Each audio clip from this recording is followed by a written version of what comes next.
Welcome to Money Convos, where we discuss personal finance and investment tips. We're committed to helping people create wealth and achieve financial freedom. Follow us on Twitter, Instagram, Clubhouse, and Facebook, and subscribe to our YouTube and podcast. All right then, let's head into today's conversation.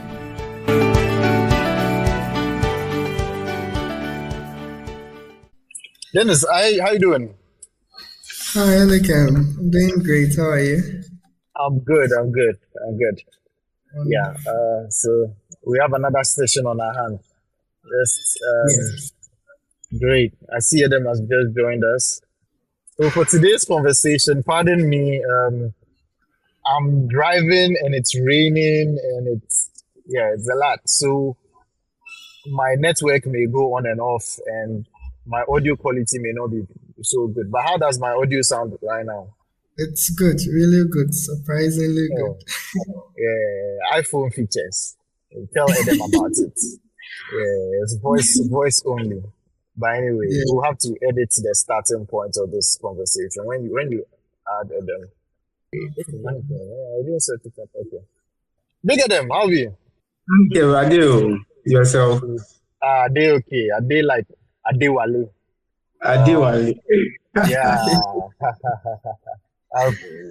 My body should be in pain, but I've taken a painkiller. I've been up since I've been driving for a long time. Wow. So I'm making a journey from New York to Texas. It's a 22-hour drive for this thing for weather reasons. Yesterday the problem with weather was there was too much wind, so I had to go slower. That took me an extra hour, so that was like 13 hours. Today's then I paused somewhere to take a break in Tennessee. Then woke up, continued. Oh, did you pass through Nashville? Oh, I passed through Nashville. I wish I could have seen Dave Ramsey's thing, but they do it in the middle of the day. They do it around 1 p.m. But because it takes me 12, you see, it takes me 12 hours to get to Nashville. So unless I want to drive through the night, it will be very tough to make that thing. So another day I'll make that pilgrimage. Then I'll deliberately make the pilgrimage for that. In fact, to go and do my debt-free scream when I pay off my student loans, pay off my student loans, pay off my house, and then I'll go and do my debt-free scream. Yeah, sure. Yeah. Anyway, let's see. And also, So for today, it's supposed to be a 10-hour journey, but it's becoming 11 because it's raining cats and dogs. So I have to slow down. Yeah. Sometimes I feel like I'm not even in control of the car. So wow. Yeah. Interesting. Yeah. There was even an accident on the road, sir. So yeah. But at least. Yeah, when you're driving here, the system works. Yeah, when it's raining, you don't have to worry about potholes. You know, back at home, it's not just that you can't see. Yeah, you can't see, but you have faith about where the lane markings are. But back home, the lane markings, if you're lucky and they are there, there will be potholes waiting for you somewhere. So, say it's not easy. No welcome. Yeah. Anyway, let's get into this conversation. Speaking of when you are driving and you can't see, and you are uncertain of the road, it's interesting that those weather conditions can affect us. It all brings us to the conversation about risk, right? And today we are talking about risk. Dennis, can you just make me and Adam co-host, and then you can mute yourself just when you're not speaking? Yeah. Mm-hmm. So we are going to be talking about risk today. Adam, how do you understand risk? When you hear risk, what comes to mind for you? Oh yeah. When I hear risk, okay, one thing that comes to mind is the probability that what you are expecting is not going to happen in the way you have planned it to be. So something like that. When you are expecting some particular type of outcome and it doesn't come out like the way you thought it would, then I see it as a risk. Yeah. Yep. Gotcha. Anything. So risk is anything apart from what you were expecting. Any surprises, positive surprises, negative surprises, And for our context, when we think about money and personal finance, risk um, is when you invest and there's a possibility that you may not get what you expected. That is, you do not get your money back, or you do not get as much return as you expected, or you do not even get either of these things at the time you expected it. So any deviation from what you had intended, that's what we mean by risk. And it happens quite often. But I've observed that a lot of us don't appreciate risk, especially in Ghana. There was one time I was listening to Bernard Avle on City Breakfast Show many, many years ago. And I think it was in 2018 when there was the issue about financial institutions getting their licenses revoked and all that. And he said something. He said that for the Ghanaian, when we send money to a financial institution, we expect to get our money back. There's no room for risk in there. And that's the mentality that we have. So today we're trying to have a conversation yes, when we invest, we want our money back. We want it with the returns that we're planning for, and even more, of course. But we want to get a better appreciation of risk, a better appreciation of what could go wrong, any deviations. And that's what the purpose of this conversation is about, right? So let's look at certain examples of risk, and then let's see how it can be relatable, even away from money. Let's talk about general life. There's this thing for people who are spiritual. They say, you go to church, they say pray, because many people slept and they didn't wake up. That's just a normal life of risk, right? Many people just walk. Some people cross the road and they get knocked down. Every activity in human life, everything we do, there's risk in there. You sit in your car, there's risk that there will be an accident. You jump on a plane, there's risk that there will be an accident. You eat certain food, there's risk that you get food poisoning. Tragically, 2 years ago, a friend of mine lost his sister. She was minding her own business at a bus stop. Then an Okada rider lost control. He veered off the road and came and cleared her.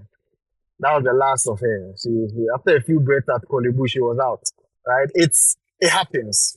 In fact, even healthy living. Sometimes I make this joke about healthy living, or I had this joke about healthy living. I said, you could be living healthy, eating all the right foods because you want to avoid cancer. You'll be doing all the right exercises because you want to stay fit. You'll be doing all of that. God forbid, something will happen. A car will come and knock you down. It could be the most careful driver, mind your own business at a red light.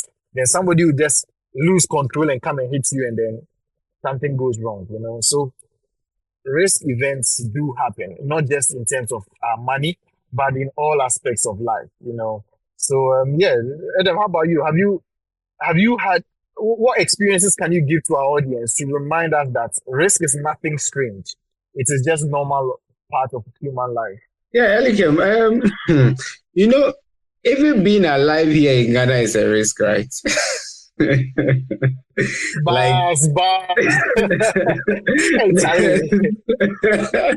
You risk not making it to a certain level because of the kinds of challenges you will be met with. That's because, listen, we try not to mention the Ramsey show, but we can't do without it. Listening to it, you hear some of the ages of some of the people who are calling in, taking the kinds of decisions and the problems they are having, and you just can't relate because, hey, these people are talking about buying $400,000 or $300,000 houses and stuff like that, So even that alone is an issue, like the risk of you not being able to reach a certain kind of level in life just because of where you are even located. That is one. You've mentioned health risk, which is also pronounced whether you are in Ghana or you are not in Ghana. Depending on the area you are in, there might be more. You might have more risk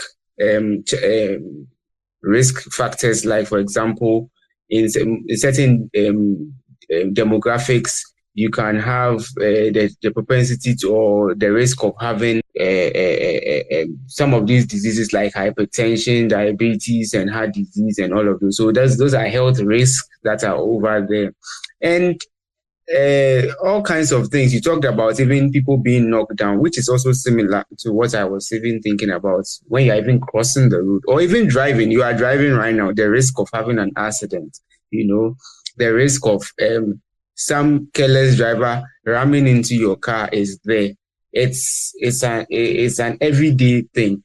You can even write, if for those who are in school and everything, the risk of failure is there. You could learn very hard, or you could probably think you have learned very hard, and you go and write an exam and then you do not pass. That's the assumption is that you write the exam and pass, but you could actually write the exam and fail, which is also an example. Okay, and then if we bring it to social life, there's risk of heartbreak, like the way this one they have to enter the matter. Hey, this table that you are shaking. This table that you are shaking at them. What do single people ever do? I'm saying it because of Dennis. Because of Dennis. Myself, I'll look in the mirror. Boys always they collect breakfast left, right, center, forward. But anyway, breakfast it can be served. It can be served hot. It can be served chilled. It can be anyway. That is there. And there's also, the risk of even doing the right things with your money, but then like we've had this DDP and all of those things happening, you losing the monies or bank collapsing, like you mentioned the banking sector cleanup and even the broader financial sector cleanup, where people lost huge amounts of money. It's a risk. That is, I know we'll come and talk about that more because that's where the conversation is supposed to go to.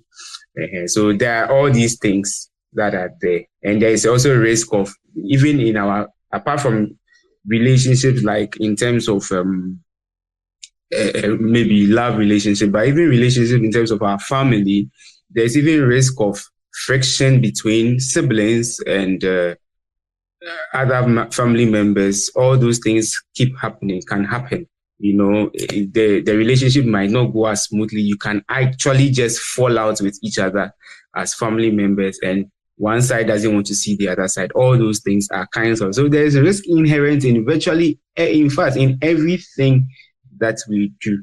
Yeah, that's very true, right? And I really like the examples you've given because it shows us that in everyday life, things can go wrong. Things can go wrong.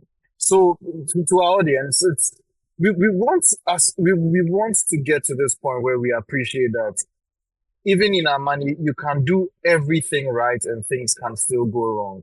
But there's some positive to it, all right?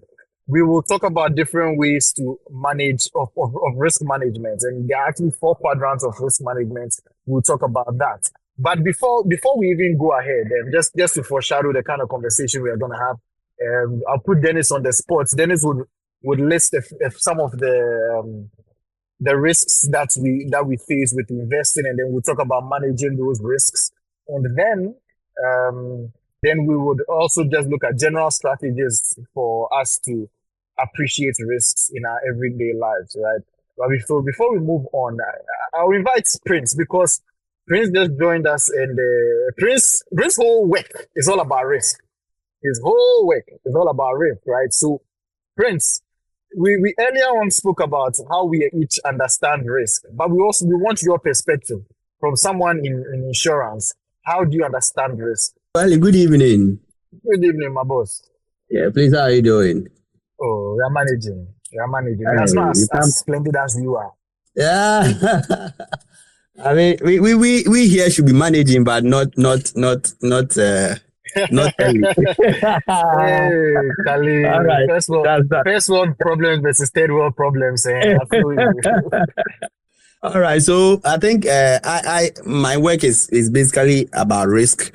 Insurance is all about we taking people's risk and the probability that event is going to crystallize, or there's a loss going to occur, or a loss not going to occur. That is basically how my work is all about. So for my work, I can take let me give it let me calm down so that at least I will throw more light on how it works. So let's say somebody buys a car. Now, the person buying the car faces certain kind of risk. The person faces the risk of involving himself in an accident and the car getting damaged. Now, when the car gets damaged, your life has not ended. So you definitely would need another car to commute to work and do your rounds. So insurance can come in and say that, okay, you bought this car, give me the value of the car, let me do my risk assessment and charge you a premium. Now, when I charge you this premium and you pay the premium, when there is any accident, the insurance company comes to your aid and indemnify you to the current state you were before the loss occurred. Now, if you also have a car, you have the possibility that you might knock a third party or destroy their properties. So accidents do happen. So on that regard to an insurance company, you can insure that risk with an insurance company and pay a premium. Now, when you pay a premium, when the car gets an accident and it involves a third party, then the insurance company comes in to also help you out. And you look at the individual, your life. We have the life insurance side too, where because we can't predict when an individual will die, you can approach a life insurance company and based on your risk profile. When I talk about your risk profile, I'm talking about your income range. You are looking at maybe insuring your income for, let's say, 6 times your annual salary. The company looks at the sum insured, it looks at your age, certain risk factors like your smoking status, your drinking status, and then other medical condition that the individual might have. Then based on it, they will come up with a premium for you to pay. Now, when you pay the premium, then the company says that whatever happens to you, your beneficiary will stand to earn the sum insured on your life. So that risk of also dying too early and forfeiting your income coming in to support your family is also being catered for when you come to the life insurance space. And then you look at the health insurance. Now, the health insurance also looks at the individual's health. Now, you might know that health medical condition happen day in and day out. There are certain conditions that when it happens to the individual, at that particular point in time, they will not have enough cash to attend to some of these medical emergencies. So the life insurance also, the health insurance also basically tell the individual that, okay, I have this product. I can insure you and give you a sum insured of, let's say, in a year, they can give you like 100,000 Ghana cedi that you are going to use all medical condition that you are going to suffer, medical bills, being admitted to the hospital, all of them is going to be paid out of that 100,000 cover that they have put in on you. So for insurance, I think the work is all about risk, and we make our money when the risk doesn't crystallize. Then it means that the insurance company can say, okay, I've made some money, but when it crystallizes, then it means that they have to come in and pay a claim. So basically, that is where we stand from the insurance perspective. Great, thank you, Prince, for the overview on what insurance does. And insurance is one of the risk management methods. So that's pretty much covered. We'll talk about the other 3 that I have in mind in a bit. Okay. But next, let's talk about some of the risks that we face when it comes specifically to investing. So, Dennis, are you there? Yes, I'm here. Good. So give us the first one and just explain what it's about, and then we can have a quick discussion on it. Okay, so I think we can start with market risk, which is the risk of you losing the value of your investment. So a classic example could be the global financial crisis of 2008, and more recently in Ghana, the DDEP. Yeah, I think that would be the first one. Great. In fact, let me give another example for that one. When COVID happened, if you paid attention to US stocks, in fact, international stocks and bonds, from March till June, the markets effectively cracked. Then they picked up again late June. So when we talk about market risk, we are talking about how the general economic environment is just unfavorable. Everybody gets affected. Like right now, we are saying, Charlie, the economy in Ghana is hard, inflation is high, everybody is tight. So because of that, all your investment will be affected. So just the general economy, if there's not enough money floating around, people can't buy goods and services. If people can't buy goods and services, money doesn't go to companies. If money doesn't go to companies, then companies can't pay salaries and buy other goods and services from other people. So you see how there's a whole cycle to the economy where money just keeps moving from person to person to person. Money doesn't stay at one place. Even when you say that you want to save money, even when you say you want to save money and you put it in a bank, the bank won't just leave the money in their vault. They'll give a chunk of it to somebody else to do business with it, to do as a loan. So money never stays stagnant. So market risk just talks about how everybody, when there's something going wrong in the economy, everyone can be affected, right? So let's not be surprised when certain things happen in the market and we all suffer for it.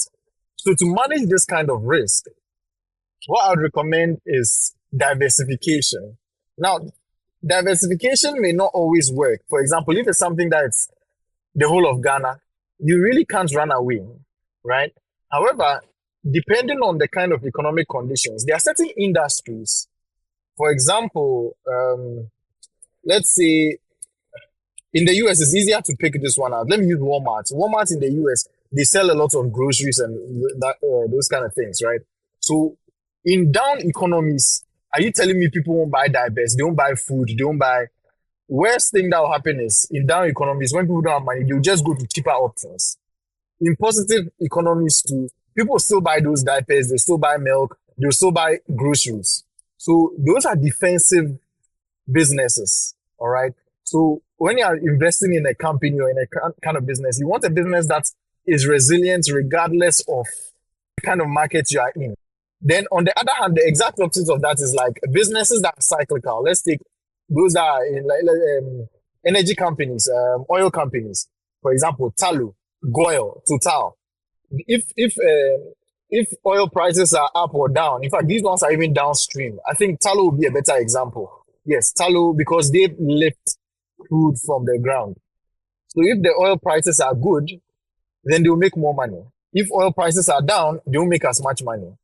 Same with gold companies, like gold mining companies and all that. So you want a healthy mix of all sorts of companies so that you are diversified, because you know what, you really can't predict when the economy will be good or when the economy won't be good. So when you are diversified, you manage the risk against markets risk. Okay. Dennis, let's go on to the next one. So there's also credit risk. That is the risk that a borrower will default in a loan or bond. I think this is the one that we can all relate. And you gave the example. This is the perfect one. DDEP. Yes, can you tell us what happened with DDEP, or how did like credit risk come to play in Ghana in recent years? So previously, we touted government as being risk-free, government securities as being close to risk-free, if not risk-free. But then in 2023, the government effectively ran out of money. The government said they could not pay back their debts. And so they would exchange existing bonds, like the existing debt, for other debts with longer tenures. That is effectively people with maturities coming up would have to wait and receive them later, with reduced interest rates on them. And so it affected people's investments. People lost the value of their bonds, and people who were waiting on their investments to do other stuff, it really affected them. Most of them were also people going to pensioners who also needed their money for their own personal use. So it affected everyone who had holdings in government securities. Yeah, and it's something that has had a ripple effect on everyone. In fact, it has turned into a market risk, right? So credit risk, really simply put, you give your money to somebody and they are supposed to pay you back your principal with your interest, but they are unable to. And that's what will happen with the government of Ghana. even before government of Ghana, there was another example. Adam, can you think of other examples? Yeah, I think there were some popular examples. I think around 2015, 16, there was this DKM also. A lot of people put monies in these microfinance companies, and when it was time to collect their their matured investments, there was a problem. So the people were not able to get the monies for them for due to one reason or the other. We also have some of the, even later on, the banking sector cleanup. Some of the companies that were involved in the banking sector cleanup, they were facing some challenges in terms of getting people's investments to them. Even I think the very popular one in the financial sector, the investment sector was that would be Gold Coast Securities, where a lot of people could not get their investments because of the challenges the company was facing. And then when you were talking about the credit risk generally, I just remember that here in Ghana, you know that one of the biggest things, or one of the riskiest things you can ever do, is to lend money to your friend or a family member. So, because there's such a high credit risk in that matter. So yeah, if we want to understand it very well, let's look at how we lend money to even our some of our friends. They say, "Oh, Charlie, take this money, give me," and then maybe in the next 2 weeks I will pay you, and then that 2 weeks turns into 3 months, it turns into 6 months. So these things, we see it all the time, but our minds are not averted to it that is a risk. And it's the same risk that can be escalated, and we can see it with certain companies. So I don't know, should I talk about how we can deal with this risk too? Yeah, sure, go ahead. Yeah, so it's very important. Just like if you are going to loan money to any of your friends, there are friends, I know we all know that's one friend that when they come and ask us for money, we would not give them the money because we know they don't live up to their words. So it's one of the things that we need to keep in our mind. The same way when we are dealing with these companies, let's look out and be sure we do our due diligence, and to be very sure that these people are credit worthy. Unfortunately, we don't have that kind of rating for a lot of our companies here in Ghana, where I know that those who go for international borrowings and things, they have these credit agencies rating them, but we don't seem to see a lot of it for the local market. But at least we have our own way of rating credit, even though we know that past performance is no indicator of future performance. We can still use that to gauge and see how creditworthy these companies are and who are the people behind them, what is their history, what is their background. And even just simple, some of the simple, like, how will I call it, grapevine conversations, where somebody went and maybe this particular place, they promised to give it to them in maybe 3 months, and it took longer. When it was time to withdraw their funds, it took a little bit longer. Those are, small pointers you can pick to have in your mind to know whether, okay, these people, are they trustworthy, or there are some shady issues, or there are some 1 or 2 things that you should need to think about. So even just grapevine conversations can bring out a lot of information about this, coupled with reading and finding out about the company to be sure that they are indeed creditworthy. And also don't go and I think diversification really kinds of deals with a lot of the risk issues, where we don't put all our eggs in one basket, because if you put all your money in one company, if the company has a credit risk challenge, then it means that all your money is gone. Yeah, so I think that would be it. I think Prince will add a little bit more also, or yourself. Yeah. Sure. Yeah, just Prince, just before you come in, just looking at these risks. Actually, let me let Prince go ahead. Prince, you can go ahead. Yeah. Okay, Ellie. So with the credit risk that we're talking about, we all face it, and I think when you look at the counterparty, you borrowing money to somebody, you can try as much as possible to minimize it on the low. The impact is not felt that much as compared to you investing in a company where, as Adam said, looking at the likes of First Bank, all of them took monies, and when it's time for people to go for those monies, it became a problem, right? So I also feel that some of these occurrences over the years has taught us that we should get to really understand the kind of place that we are putting our funds, the kind of businesses that we are owning in our portfolios.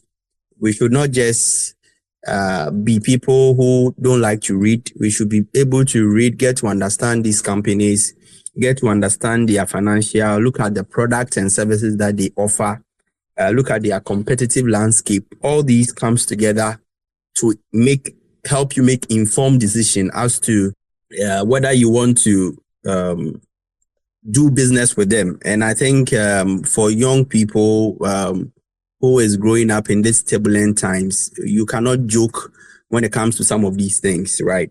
So that is what I'll add to it. And I also feel that we've spoken about diversification, which is good, but I think it has its place. And I see diversification as owning a handful of high quality businesses in sectors that you know inside out. A lot of time we use, people talk about diversification. It's like they want to diversify their whole portfolios to so many businesses, which they don't really know the ins and outs of these businesses.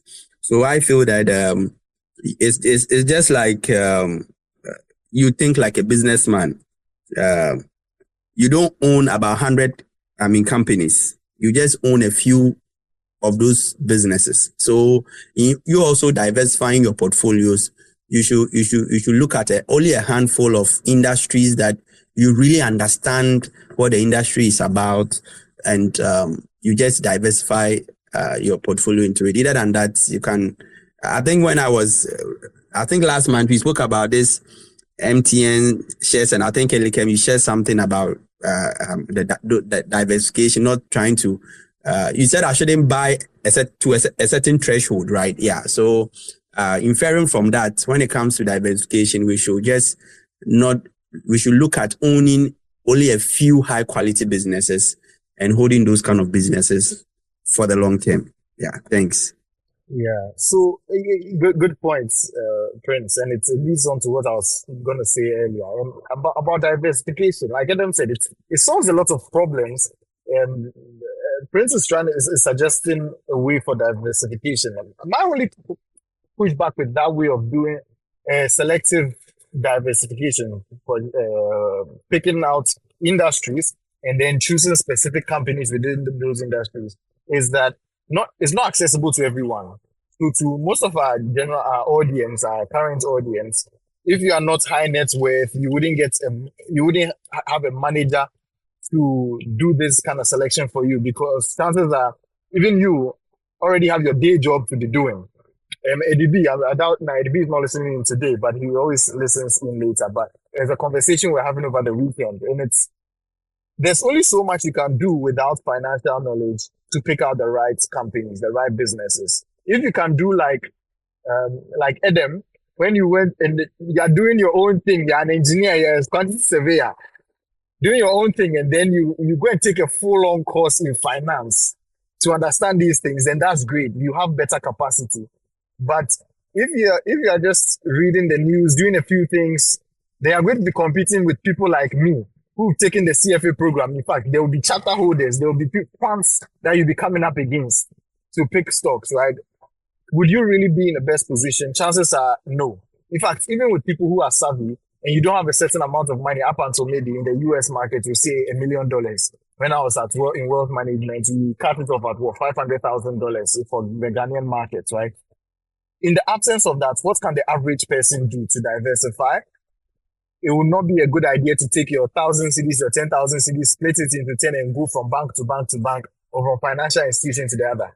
Another way you can do it is with mutual funds, collective investment schemes, unit trusts. They're all the same things I'm saying, just that different places call them different things. So mutual funds, for the purpose of this discussion, The benefits of a mutual fund with the diversification is, one, you do get that diversification. Instead of you going around to put it in all those different places, it's all put in one pot with other people, and then it's spread around.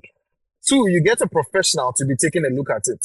So when you look at the work I was doing before I left, where we have a whole investment committee, we have analysts assigned, like a lot of rigorous effort is going into that. And I'll give you an example of how thorough, at least for my institution, and we try to avoid mentioning names here, of names of institutions here. So if you know, you know, or you can just go and check LinkedIn. But anyway, what we did with our investment process was the board ultimately has the say, that governance over how investments are made for the fund manager, right? And the board has a committee. They appoint a committee, the investment committee. They delegate that power to the investment committee to say, okay, give us the recommendations of buy, sell, hold on investments. That's good investments, not so good investments, bad investments, right? Then the investment committee will say, okay, analysts, you guys are on the ground.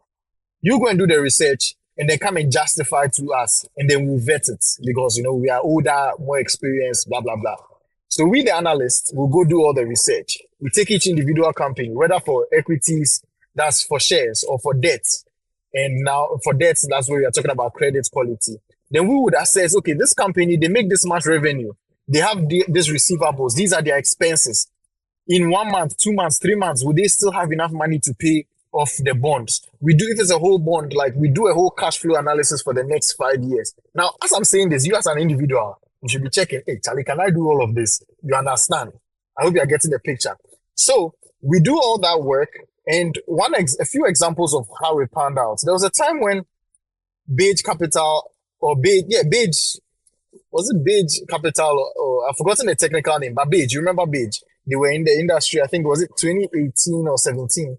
They had their license revoked, and then they were absorbed into another bank. I think was that Consolidated Bank or so, right?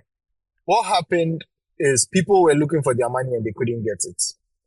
When many years ago at my firm, we had done the same analysis that I spoke about for Beige, and we realized that they are taking money. It's not fraud.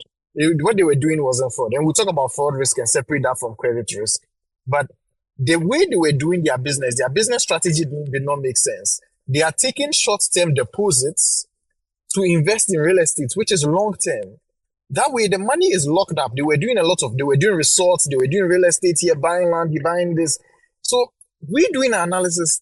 It tells us that if somebody comes to make a deposit, and we know Ghanaians, when we make deposits, our long term is 1 year. We rarely ever do longer than 1 year investments until bonds became a thing.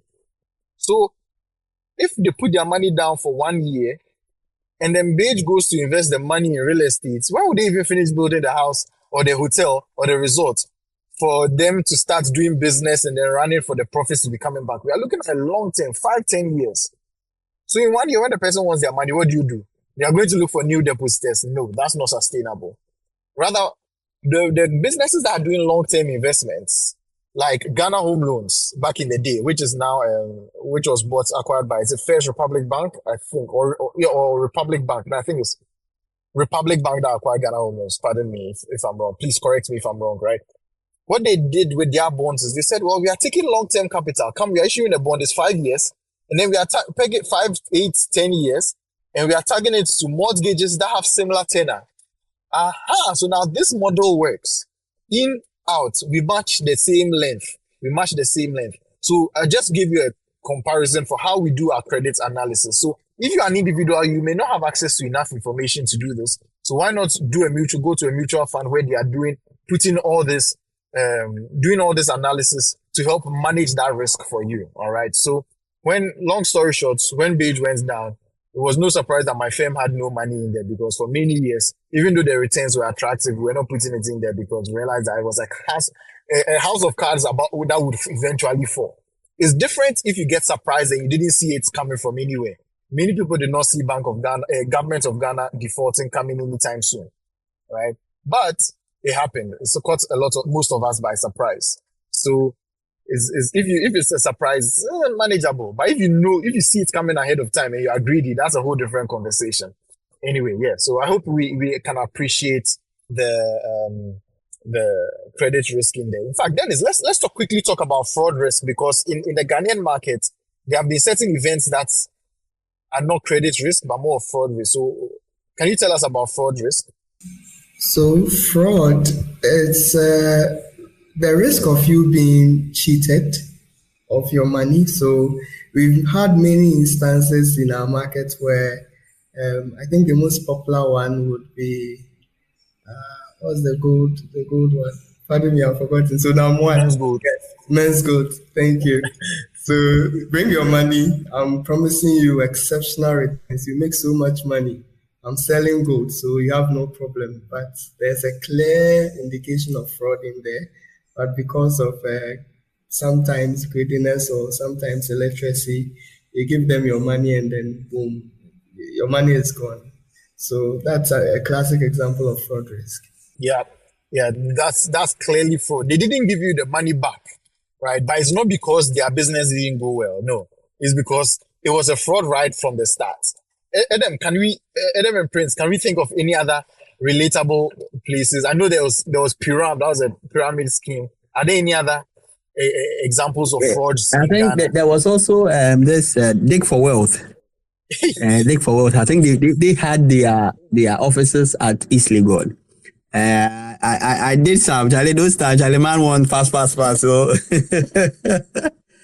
lost a couple of money there, but Charlie, we've taken our lesson, you know.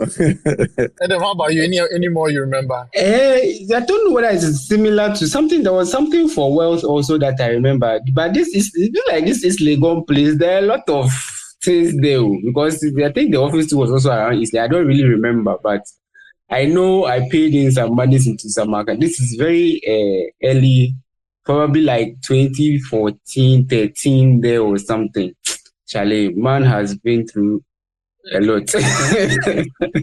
Charlie, we start to look for money, no be now. Yeah, when you're younger and more ambitious and more risk-seeking, there's no way you won't look for money. There was only one time when I was somebody said, bring old CD notes. They are going to take the foil. That's counterfeit checking foil inside.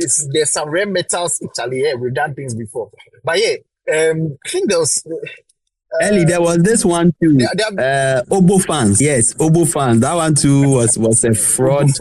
Yes, Obo Fans. And there was Atlantic Asset Management. That one too, I think it was at East Legon.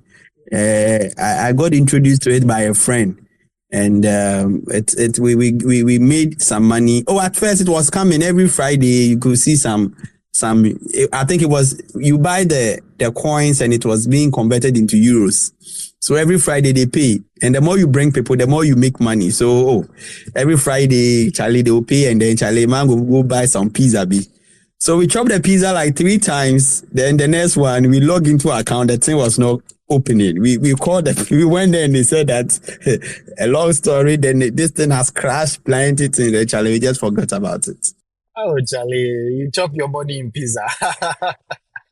Yeah, and there was also a tilapia thing where people were invested in tilapia and all that. In fact, a lot of the fraud risk will even be some of our friends saying, come and do this business, and they're lying to us. Okay, so there's a separate between credit risk and fraud risk. Credit risk is likely they were doing legitimate business, but market just didn't go well, right? But fraud, they diverted the funds. You thought they were doing. I heard them. I mean, I think I didn't hear a little. I think his network is giving him.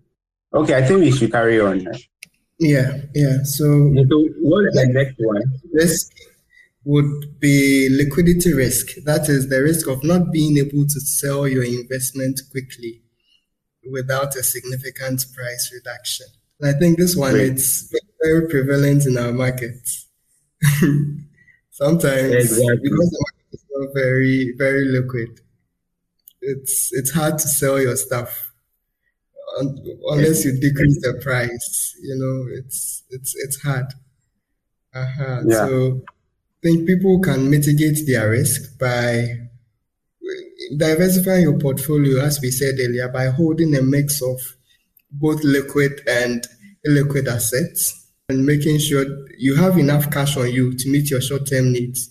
I mean, it's just like Momo, having Momo and having cash on the side.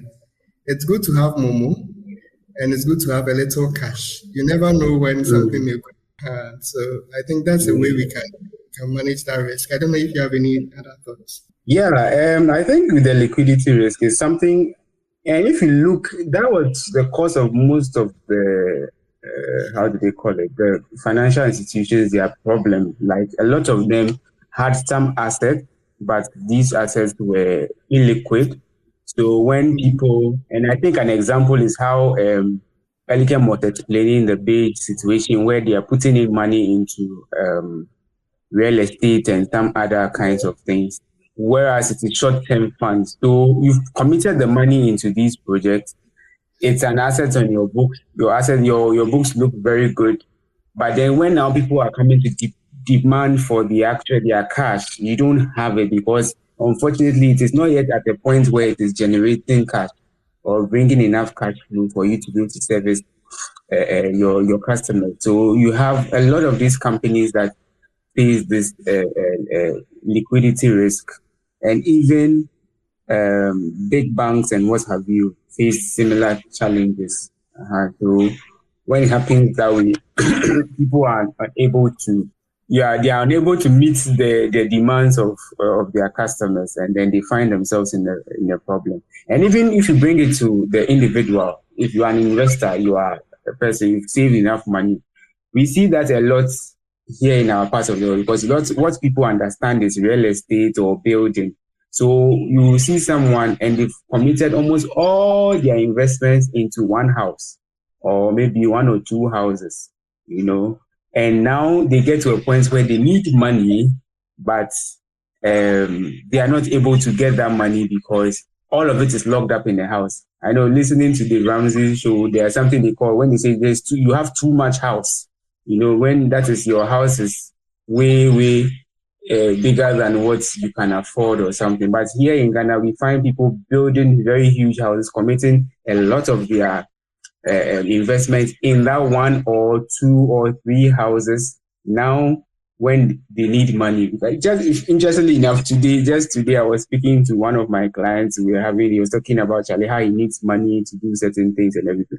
And he has some very, very prime property, land in a very prime area that he could get as much as probably $100,000 for, but he cannot get a willing buyer at the moment, and that is, if you should do the balance sheet, you would see maybe like $100,000 or maybe $150,000 property in there.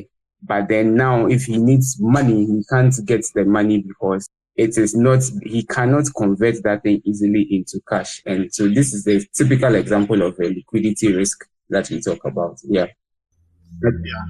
Sorry, you lost me earlier. Can I add on liquidity risk? Yes. Sure. Yes, Yeah. So great. So also, pardon me if somebody has already said it, but yeah, liquidity risk also comes to play when a business is doing everything right. They are doing everything legitimately. The markets could even be good, but maybe they sell goods on credit. So all their money is locked up in either inventory or receivables, people who bought goods and they are waiting for them to pay back. So if they have to make any payments, they don't have that liquidity. They don't have the cash. But like Adam was saying, there's numbers on the balance sheet, all right, but they just don't have the cash. So in that case, when you're dealing with such businesses, you need to give some grace. They are even from a small business point of view. If we are to expand the personal finance, there are some people who will be willing to take on your receivables. Just show them the invoices and promise them that when your customer A, B, C, D pay, they should pay to them directly, so that they'll front you the money ahead of time, and then they will collect the full amount later. That's called factoring. That's the way we can manage that. So as an investor, there are also certain investments that will bring you liquidity risk. So if somebody says, "Oh, I have a business, let's go and invest in let's go and invest in a friend's farm or something. You know that it will take a while for you to start getting dividends back from this farm. That's also a liquidity crunch. So if the money you have is meant for you to travel or go to school in the next 1 or 2 years, or pay school fees, or there's a bill coming due in less than 1 year, you will put yourself in a situation of a liquidity event when you've invested in something that is going to take more than 5 years for you to start getting money, cash flows out of. So the best way is to manage those kind of risks is to match it. Make sure that if you have the patience to go long term, then you can do those long term things. If you don't have the patience to wait for the cash flows or the business to become more liquid and start providing you with the cash, don't do those kind of long term investments. You may hear more fancy investments like private equity, venture capital. All these things, they require patience capital. So you can't go and put your money there and expect to get your money back. In fact, sometimes with certain retirement accounts, I think your tier 2, you can't withdraw from your tier 2. Even when I was living in Ghana, I couldn't get my tier 2 back. It's my tier 3 that after paying certain penalties, I got my money back. I got some of my money back. So these are all some concerns you need to have. So based on your personal plan, you should know how much you should invest in those kind of illiquid investments. Yeah. Are there any other ideas for how to manage liquidity risk? Okay, I guess in the absence of any other, or Adam, were you going to say something? Oh no, it's fine. Oh, okay, great.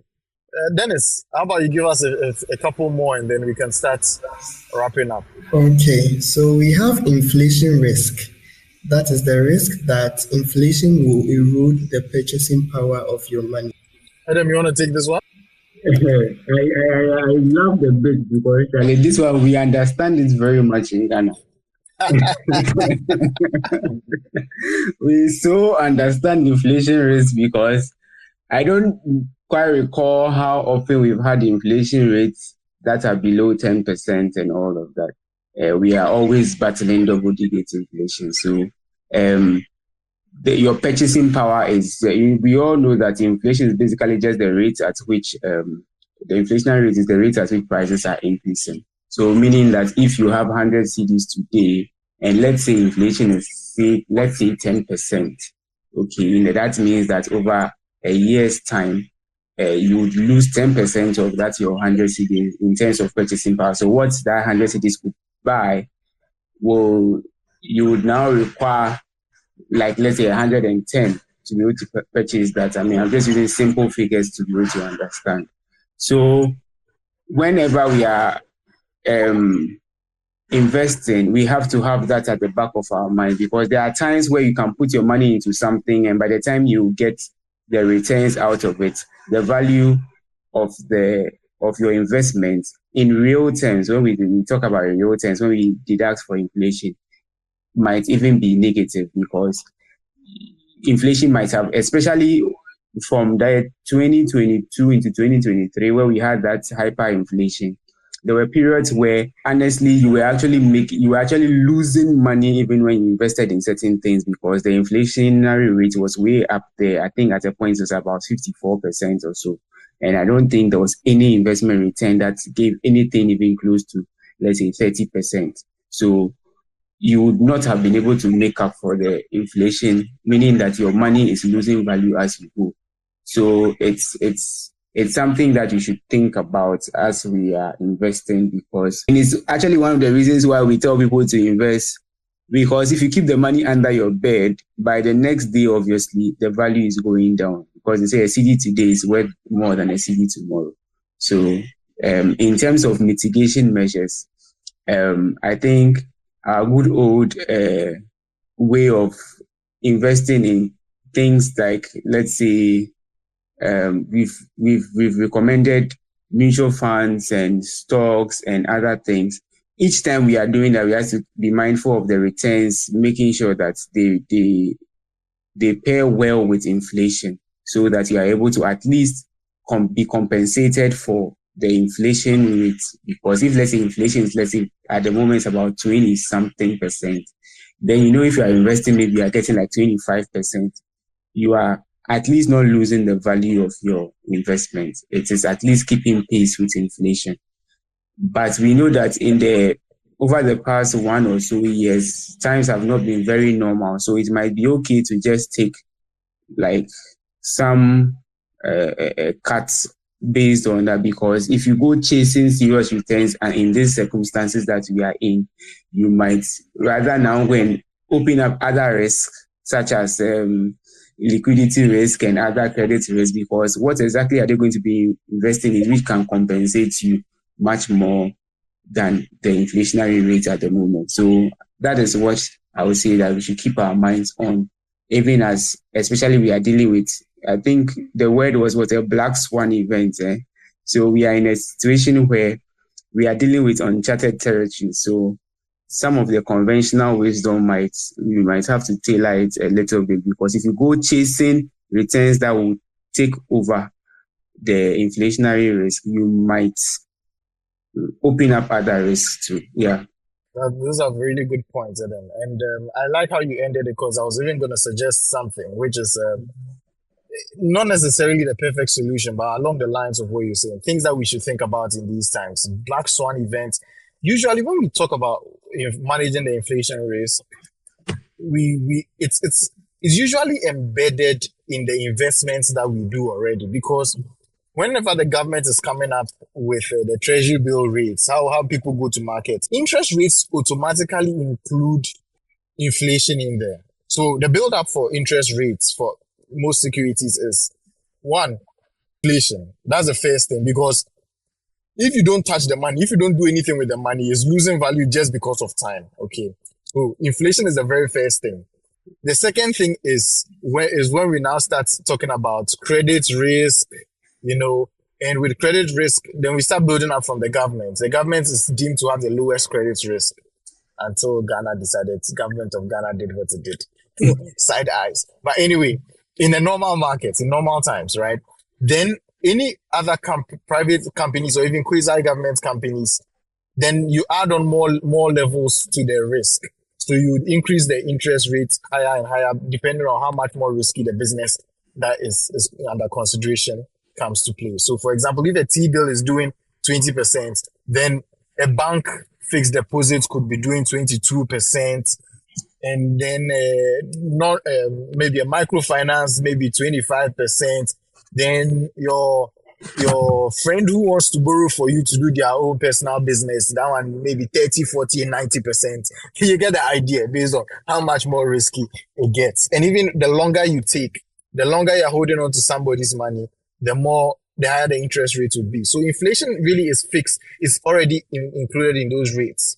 However, the word of caution is, let's think long term when we are making some of these decisions, because if this is what we hope to be, a black swan event, it's a one-off thing. We expect inflation to cool down again. You want to make investments that over the long run, everything smoothens out. The tricky thing about inflation rates is, inflation rates right now is telling you about the past. But when you're making your investment decision, you are thinking about the future.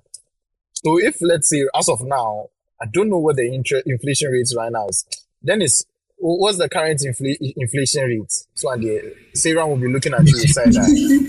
Yeah, around 23.1.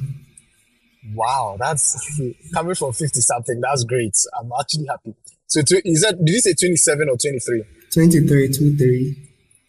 Okay, around 23%. Good. Yeah. So what you want to check is inflation 23% means from last year to now, general prices of goods increased by 23%. So you are going to check the investments that you did last year, have they grown more than 23%, right? That will be the perfect apples to apples comparison. But now you have to make a decision about the future. So it becomes a question of, what do you think inflation rates is going to be next year?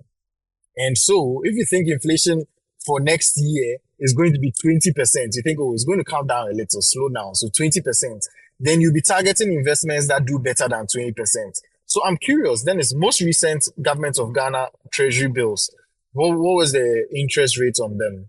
So we have 91 around 24, 182 also around 25, and 364 around 26. Good, good. Yeah. So that means, thank you, Dennis. That means the government of Ghana, as they are thinking forward, they are expecting inflation to be well below 24-25%. So that in 1 year to come, when people look back, they go like, okay, then the treasury bill I invested in, I still made some real return above inflation. My money actually properly grew. So that's really what I was trying to get into it technically. Now, if you are listening to this and you feel like, oh, this is too much work, it comes back to what we suggest about mitigation, right? Getting with a financial advisor can help. Doing a mutual fund definitely automates that help that you get from a financial advisor. But if you want a financial advisor for you one-on-one to assist you, then look no further than Investment Friend. Get on Instagram before you get distracted by all the funny things that you've been watching. Look up at investment_friend. There, we go beyond just the general discussions that we have here on Money Convos, and we look at your individual situation. And we say, well, considering ABC, considering that you are like Adam and you have 5 children and 2 wives, then these are the decisions you should be taking. Please, Adam, that's not Adam's situation. I'm talking about a different Adam.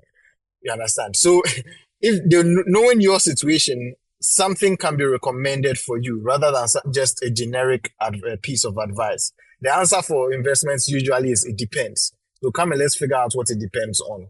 So at investment_friend on Instagram, don't forget that you have someone to help you with that. Great. Okay, let's keep it pushing. I think there may be one more, right? Let's take, Dennis, just look in your list and give us the best, the most relatable risk that we can talk to before we wrap it up. So all 3 are powerful. There's interest rate, there's political risk, there's currency risk. So I would say. Okay. Wait. Yeah.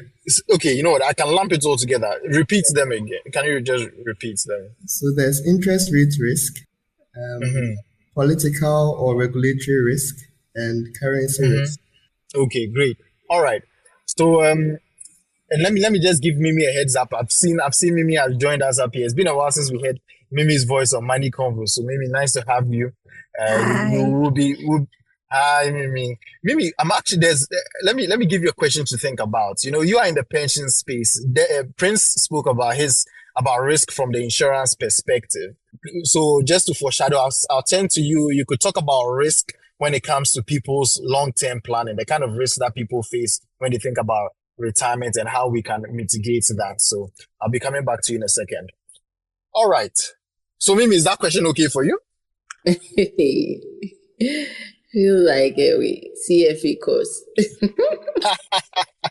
But you're more than capable. In fact, like I know that we are going to queue up another sound bite. Okay. All right. So we'll be back to you in a second. So interest rate risk. Interest rate risk is that the risk that no, Dennis, can you say it? I want to make sure I was thinking about reinvestment rate, but I don't want to confuse it. Okay. How would you define interest rate risk? So the risk that changes in interest rates will negatively impact the value of your investment. Yes. Also, yes, good. Exactly what I was thinking about. You see, my head no die like that. So also known as reinvestment risk, right? So what happens is, and this a lot of us can relate to. Let's say you do a 91-day treasury bill. In 3 months' time, you come and they say, well, do you want to roll it over, or do you want to roll over principal and interest, or you want to take your interest and then roll over just the principal, or you want to take everything out? Now, assuming you want to assuming you're not going to take your money out entirely, if you plan to roll over any portion, whether it's principal and interest or just principal, you are faced with reinvestment risk because interest rates always change. Every week they change. Remember, I just asked Dennis for last week's T-bill rates. Every week they change because conditions are always changing and we always need to make sure that we are updated.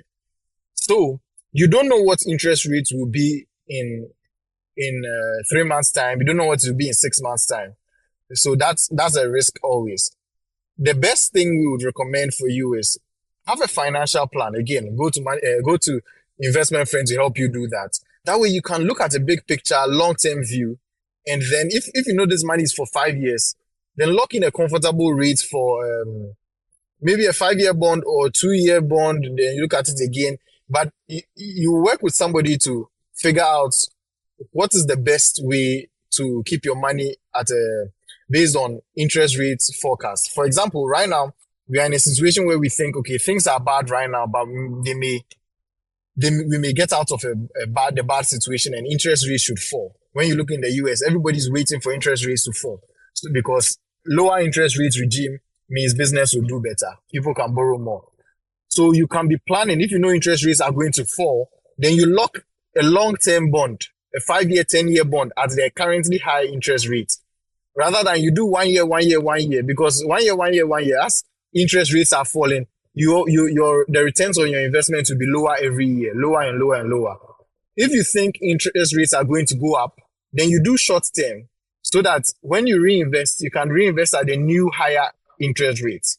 I hope I've not lost somebody. All right. So that's how to approach reinvestment risk. You need to have a certain perspective of the direction of interest rates. Again, if this is too much, talk to a financial advisor or talk to somebody who is more professional and can help you, or just go with a mutual fund, because you would have people who are experts. They have all the necessary licenses. They will be taking these decisions on your behalf. Next one you talked about, you mentioned currency risk in there. Currency risk, I think we all know this one. Adam, do you want to quickly talk about currency risk, because you speak for the streets? It's not easy. Basically, I think that's the risk of losing your money due to exchange rate issue movements. And as for us in this part of the world, we are very, very used to it. Like, it's something that it happens every now and then. And over the last few months, in fact, starting 2022, I think there was this huge jump from about 8 to a point in time where it went all the way to about 12, 13 or so, then drop. Even 17%, cry. It went to 17 before it dropped. Yeah, then it dropped down to about, I think 8 and 9 CDs. Then this year again, I mean, it was inching up slowly over a period. Then this year again, we've seen it drop all the way to 15. I don't even know where it is right now. I think 15.1 or 15, I don't know, somewhere there about in the region of 15. So you can just imagine the amount of losses that you make, especially if you are looking at people who import maybe products to sell. Like, that's an investment. You've invested in some goods and service goods you have brought into the country, and sometimes even before you've cleared them from the port, you're already counting your losses because you would not have enough to be able to go back again and import some of the things. There was even an example, somebody that was, I think, one of these program mornings when they were talking about it. He had ordered for the thing, paid, I think he had paid part or so, and the outstanding, yes, they have agreed on the terms and everything. And even before the item will arrive, the losses he's making is terrible, because the amount of money he needs to go and clear the rest, he's going for a loan, and they have just finished approving the loan. Now the money has come, but it's in Ghana cedi terms, but the cedi has so depreciated that the money that has come is not enough to pay off for the rest of the goods. So the person is in a limbo. This is a classic example of currency risk, where when you are dealing with, especially those who import goods and into the country, or any transaction that you deal with where you have to be converted into dollars or other foreign currency, you are exposed to these kinds of things. And there are different ways, I think, for the government, and even I think in some of the places, what they do, they hedge. They try to hedge to try and mitigate the risk, where it's more like you have kind of pegged it at a particular rate for a period, where you envisage that you can go back and forth and turn around your business. So that's one way you can mitigate your risk. I think another way, if I think about it, is if you are doing some kind of business which will also fetch you that foreign exchange, which can then balance off. But I don't know if you are based here in Ghana and you are primarily transacting your business here in Ghana, I wonder how you'll be able to take that route. But if you are a big company or big kind of business where you have a certain way of doing some business outside and get a foreign exchange so that you can use that one to do your purchases, and then I don't know, where people have ways they do these things and to be able to at least mitigate some of the losses that arise out of the currency risk. Yeah. Gotcha.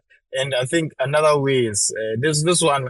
Normally, a patriotic me would not encourage this, but Seyram and Mimi would tell me that, Charlie, we have to do what we have to do. So just imagine, don't imagine my voice saying this. Imagine Seyram and Mimi's voice saying this. That if you are concerned about currency risk, you can consider investing in foreign denominated bonds. Before government of Ghana started defaulting, I would have said invest in the government of Ghana Euro bond. At least it comes to our own government. But well, that happened. So looking at foreign stocks, foreign mutual funds, foreign assets, of course, making sure they are going through the right channels so that you don't experience fraud risk. The concern with those things is if you are measuring your assets in CD terms, there will always be volatility. Our concern with the currency risk is not that the CD is losing value. It's just the unpredictability. You know, if we know that, okay, on the average, the CD just loses 3 to 4, 5%, even if we know 10%, we can plan with it. It's when you can't plan that things really go wrong for us. So yeah. Anyway, moving on to the last one. Dennis, I think there's one more you said that we've not touched on, right? Yes, so there's the political or regulatory risk. Political, that one is simple. You are doing your business and you are minding your own business and then the government changes rules. You understand? A classic example for, let's say, MTN before they listed. They are minding their own business, trying to do telco business, and then government of Ghana comes with the rule that, well, if you want the 4G license, you need at least your 25% of your shareholding to be Ghanaians. So now they have to do everything possible to bring that, and they have to do an IPO. They have to do all of that. Political things. In Ghana, we actually have tax laws that say we should be collecting capital gains taxes, but Parliament has always been passing exemptions for that. So we've never really collected capital gains taxes. What's capital gains tax? Let's say you bought shares at 10 cedis per share. When you sell the shares at 15 cedis per share, that extra 5 cedis is capital gains. So you have to pay tax on that profit, that return you made on it. So if ever a government comes and that parliament says that, well, we won't renew that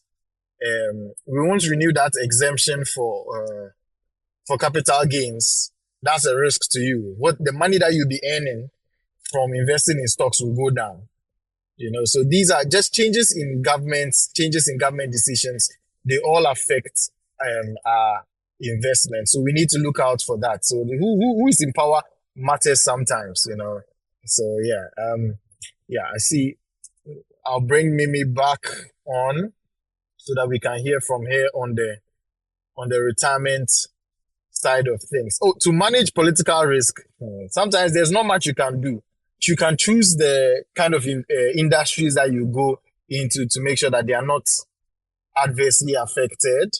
But really, with political risk, if you are thinking internationally, that's where when there's geopolitical events, some investors will take their money out of one country and just take it to US as a safe haven. But for us in Ghana, you just need to think which industries is government trying to promote, so whether it's the tech, space, digital payments, or which industries are they frustrating. Then you try to determine what kind of business you will do or the kind of business you will not do. Those are some ways you can manage those risks.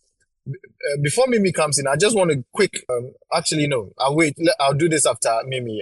Four main aspects of risk management. I'll touch on those after Mimi speaks. So Mimi, what would you say about, sorry, I think Mimi dropped off again. Or while we wait for Mimi to get back up, I'll just touch on 4 ways to think about risk management, okay? And Prince, feel free to correct me if you have a different opinion. I'll be taking it more from a CFA or investment perspective. There are 4 ways we look at managing risk. Risk happens. We've already established that it always happens, even in our personal lives, okay? The first thing you can do is to avoid risk. You say that, hey, because planes crash, I don't want to ever be in a plane crash, so I'll never fly. If you have to go across the world, you take a boat or you sit in a car to drive. That's your own. It will be Accra to Kumasi. You think the plane will crash, so you drive. Or someone will say they don't want a car accident, so they rather fly. So that's a risk avoidance, right? You just won't do that activity just to avoid that risk.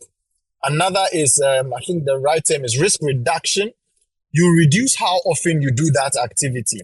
So this same plain example, if you used to travel to Kumasi, if you have to travel to Kumasi every weekend and you are concerned about the buses and whether they have accidents or not, then you say, you know what, I'll go to Kumasi just twice a month rather than 4 times a month.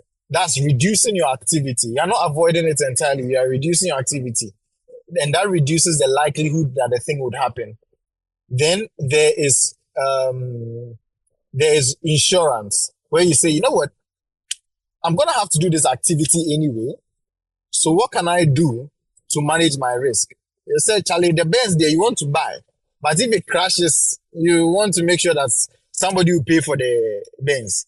So you get insurance for it, a comprehensive insurance, so that if anything goes wrong, Prince and his people will pay you back your money for your Benz, and you go and buy another one to replace what you lost. So that's insurance. Sometimes the cost of insurance may be so high, you have to determine whether you want to avoid it, or you say that maybe the cost of insurance, you can self-insure. So you just say, look, this matter is okay. Even if I lose it, I don't mind. Maybe your car is not worth that much. Rather than do comprehensive, you just do third-party insurance, right? So you just say, even if I lose this car, it's okay. I can walk away with it. The price is not much. I'll go and buy a different car anyway. You already plan to buy a much better car in 2 years. So if in the meantime something goes wrong with this car, you don't care. It's not like you needed that money. So that's where you say self-insurance. Same thing happens with health insurance. Someone will say that, oh, the health, I don't go to the hospital so often. Why should I be paying health insurance premiums? I'm very healthy. In the last 5 years, I've only gone to the hospital one time. That one, it was a flu. That was not going. So you don't waste your money. In your mind, you say you don't waste your money on health insurance. That way, if you, God forbid, but something happens, risk, it may happen. If you fall sick, you go and swallow bleed, you have to pay for the hospital bills yourself, so these kind of things, you would have to self-insure. So that those are the 4 ways we look at it. Avoiding the activity entirely, reducing your exposure to that activity, that's doing it less often, taking insurance, paying someone else to cover you if something goes wrong, and lastly, insuring yourself, saying that, look, it's not so big a deal. If something goes wrong, I'll cover it myself. So these are the concepts, and you can apply it in investing to anything that you want. When I think about avoidance or even avoidance in investing, you say, you know what, I want to avoid cryptocurrency because I don't know, I think it's too risky. You avoid it entirely. Or you say reduction, you say that, okay, I'll limit it to just 5% of my investment portfolio. You understand? Then those are the ways you can apply these principles to your personal finance and your personal life. So yeah. Anyway, Mimi, at long last, I hope we have you here. Yes, you have me here.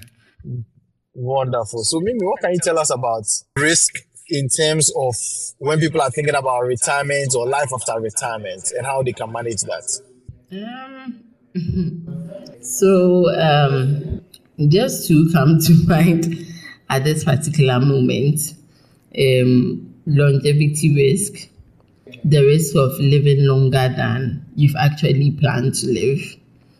And the implication there is that if you've planned your money to last you a certain period, by a certain time, you may not have enough to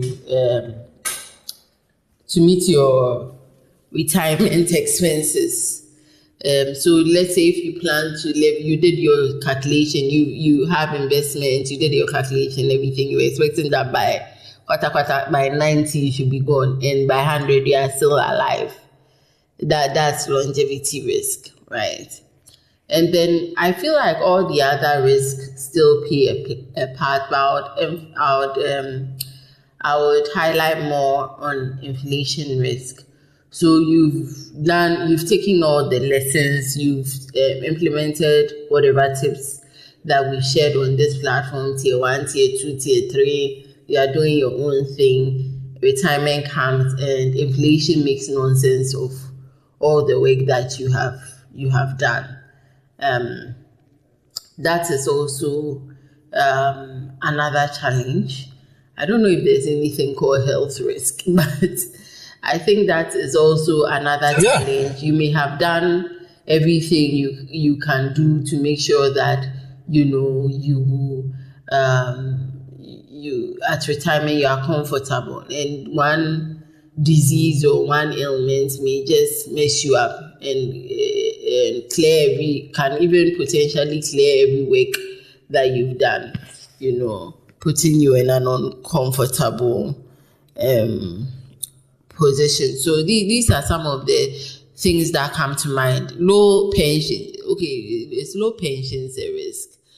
Okay, not really. But the risk, you mentioned there is a reinvestment risk or volatility.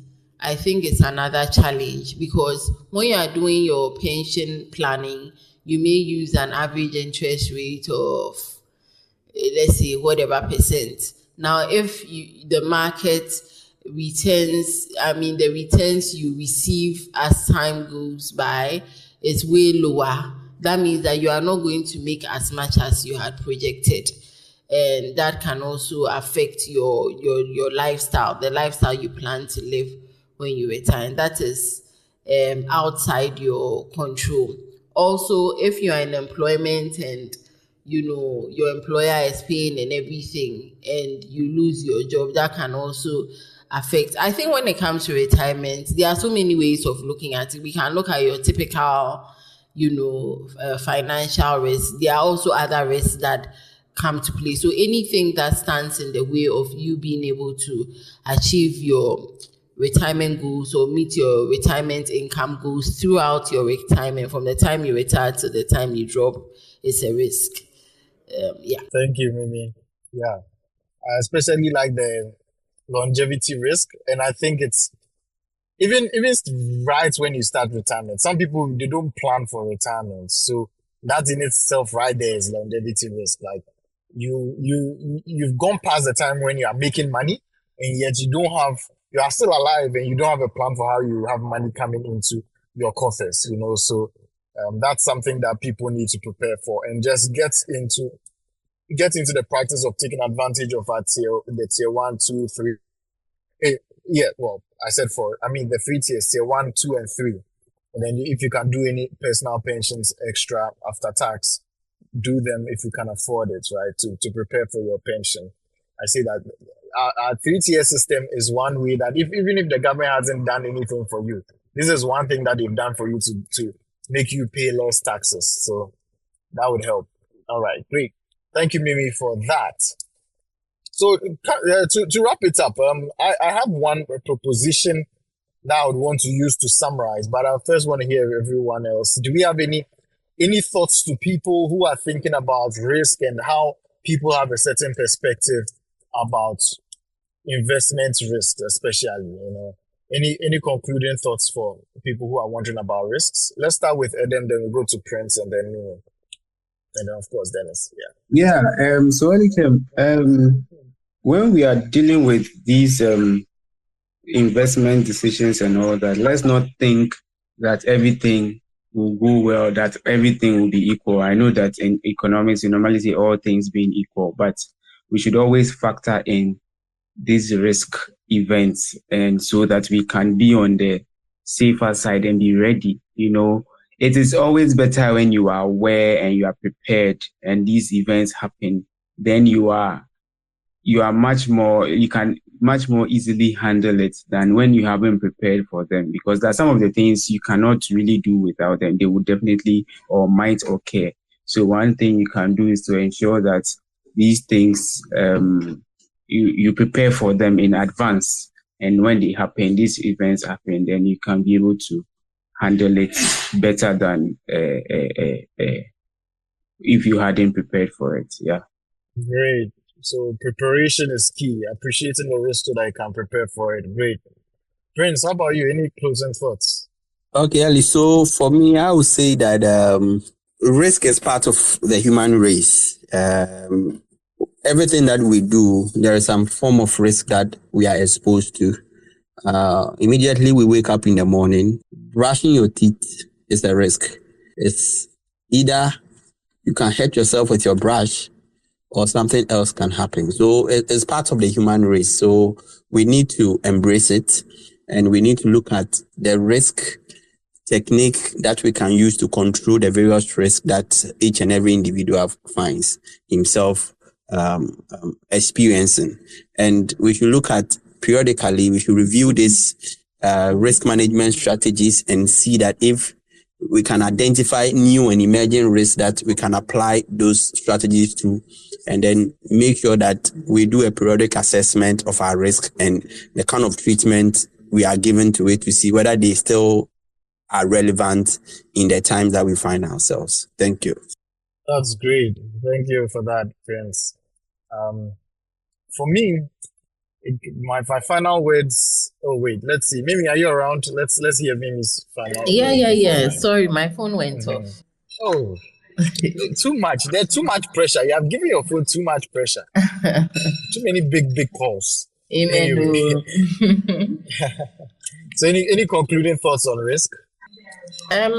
Generally, risk is part of life, and I think rather than act like it doesn't exist, to understand risk and the options that, like the various risks that, how do I put it? The options that we are considering, the various risks that, shall you give me the word? That we face. He said we need to look at the risk that we face in those activities. In the various options that we choose. So the risk you are open, like the risk you are likely to be open to once you choose a certain option. So let's not like act like they don't exist, and then when it comes up we are surprised. Let's know what is involved, and then we can take precautionary measures like whether we want to reduce it, manage it, transfer it, etc. So that's what I would have to say, because I think in this side of town we just want to assume, or we just want someone to tell us that, oh, this one there is perfect, you get your money 100. Like there's nothing like that. Come to terms with that, get to know what risks are associated with the options that you are considering, and then know how to manage it rather than behave as if it doesn't exist. Let's not act like the ostrich. We stick our head in the sand and then pretend it doesn't exist. Thank you for that. Get with the plan. Dennis, how about you? What do you think? There's not much to say. I think the older people have finished bathing, so the water is finished. So oh no, you sure you don't? Yeah. Okay, so I think Prince mentioned something like we should always embrace risk. Sometimes we wish we could close our eyes and make our problems disappear, but it never works that way. So we should rather be more proactive and learn more about some of these things, especially when we want to invest. You can just, now it's information is easy to get. Just go to ChatGPT, search for how these risks work, and it will give you detailed explanations of how they work. And little by little, you will learn more about how risk work in investment and also improve your knowledge. Great. Thanks for sharing that. There's a lot of resources to use to assess certain risks. In fact, you can just go on ChatGPT. I want to do this kind of investment.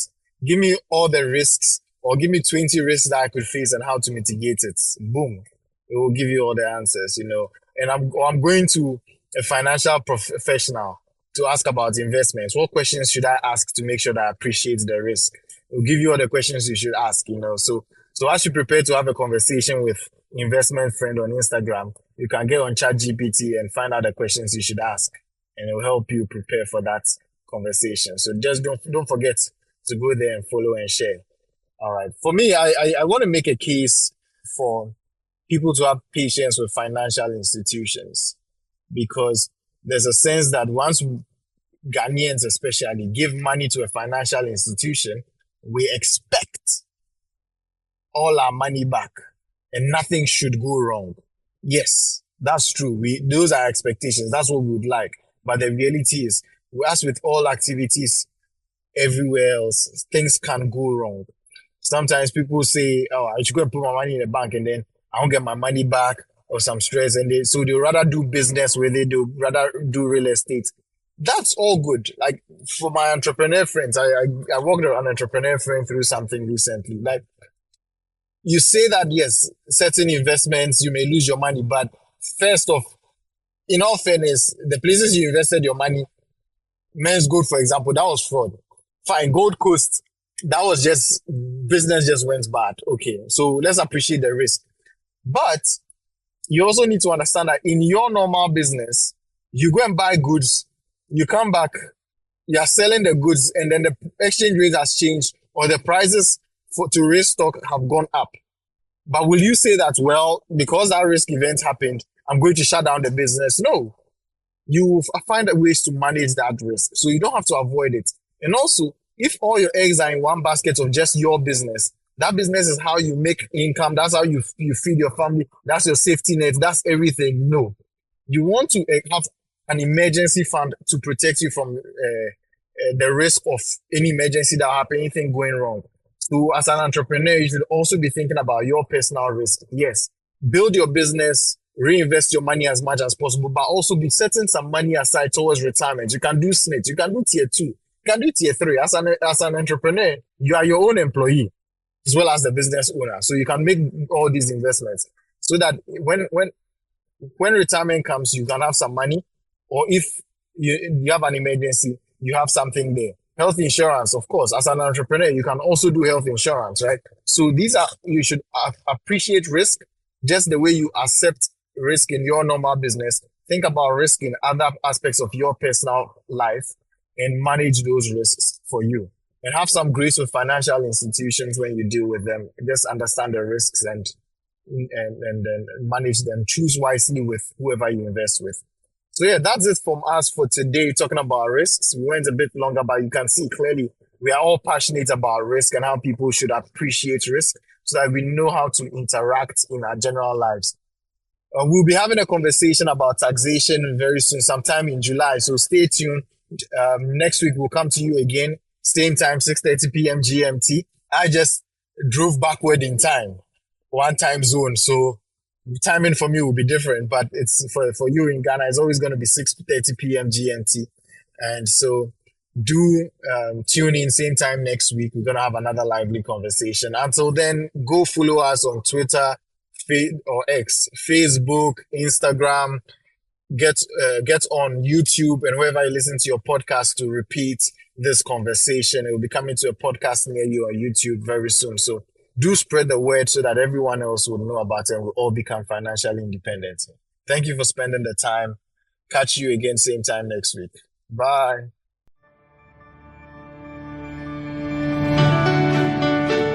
Thank you for taking the time to listen to our thoughts. I hope you learned a thing or two and start practicing. Don't forget to follow us on Twitter, Instagram, Clubhouse and Facebook, and subscribe to our YouTube and podcast. Do tell a friend about Money Convos so we all become wealthy together. Talk to you soon. Bye.